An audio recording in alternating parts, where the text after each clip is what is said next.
السلام علیکم۔ تعزیر: استاد طلبہ کو کس حد تک مار سکتا ہے؟ ضرورت کے وقت بقدر ضرورت طلبہ کو سزا دینا جائز ہے۔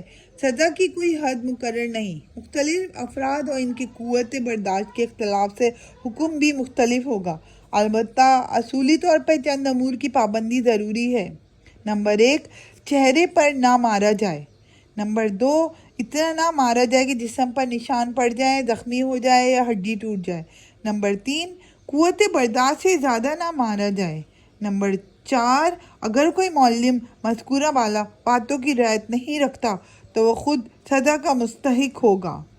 مالی تعزیر: کسی جرم کو سزا کے طور پر مالی جرمانہ لینا قرآن و حدیث کی رجوع سے جائز نہیں، بلکہ شرعی اصولوں کے خلاف ہونے کی وجہ سے حرام ہے۔